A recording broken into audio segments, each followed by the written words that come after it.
Having flown through James, we might want to ask, what does James have to say? How do we sum this up theologically, and what is he adding to the canon? Well, the first thing is he talks about God the Father, and Jesus the Lord.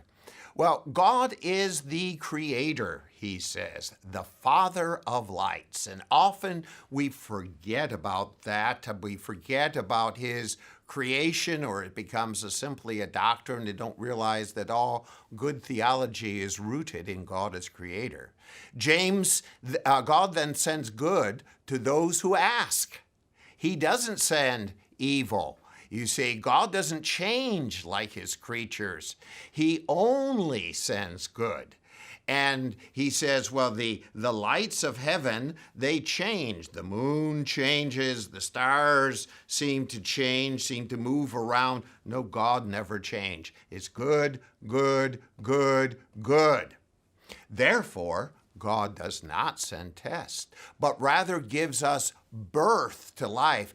Fascinating language that he uses there, because the word for giving birth was previous used for a feminine subject, giving birth to death earlier, and is only used for females. So it's a fascinating use of, we could say, of feminine imagery for God, and James is not afraid to do this.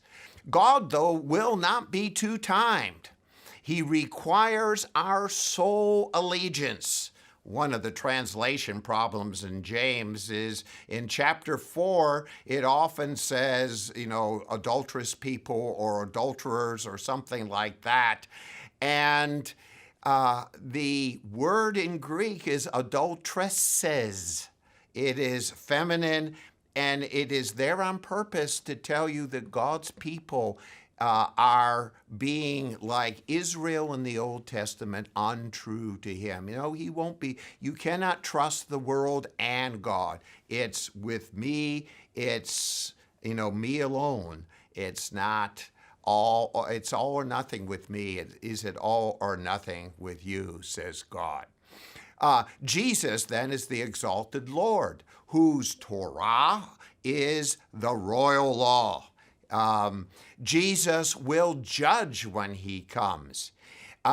In fact, he is now at the door. There is a final phrase there. There is one lawgiver and judge, and that is ambiguous. Is it God who is the lawgiver and judge, or is it Jesus who is the lawgiver and judge?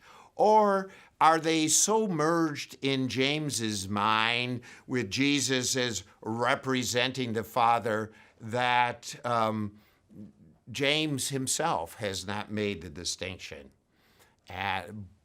Whatever the case, God, the Father, and Jesus are the source of all authority.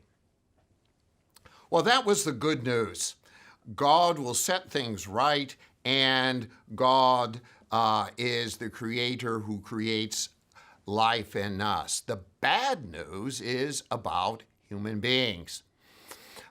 We need to resist trials where faithfulness conflicts with desire. I want to do this, or by compromising my morals here or the teaching of Jesus here, I can do something that feels good, or I won't get persecuted. Resisting those things, resisting trials, results in eschatological anticipated joy. Not joy, happy, happy, happy, but joy in knowing that the good is coming with the return of Jesus. Now, the root of our divided loyalty, that we have to resist something, is that desire, our drives, or to move into another field in which I teach Bowen theory, or family systems theory, our limbic system, our emotional system. We blame God for the frustration of our desires. Well, if you hadn't created me this way, I wouldn't be struggling with this. You know, that sort of thing. No, no, no. That is just our desires that have become uncontrolled. Following desire leads first to sin and sin to death, or following desire leads to the divided mind that's trying to secure our future with something other than God, or a divided heart is another way of putting it. That's the way it would be put in the Old Testament. And it's one part of being adulterous Israel. Now, the good news is that God has birthed us by the Word and given us His wisdom. And that enables us to live under the lordship of Jesus, the Anointed One. Thus, you need patient endurance or wisdom, or what we could call repentant submission. That would be James chapter 4, to live this out. Now, James has no problem talking about the law, but it is probably the law as interpreted by Jesus. There is a lot in James that seems to draw from the Sermon on the Mount tradition. There is none of Paul's tension with the law, which for Paul means becoming an ethnic Jew. For James, he doesn't have a problem with people telling his people to become ethnic Jews.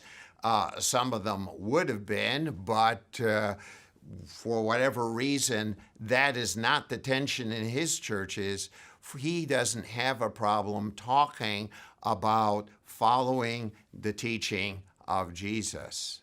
The community gathers then, probably for a common meal in a synagogue, a gathering. That's just the Greek word for a gathering that became used for a Jewish gathering. We find that in James 2:2. It is led by elders or presbyters, as James 5:14 says. And the whole letter contributes to communal solidarity.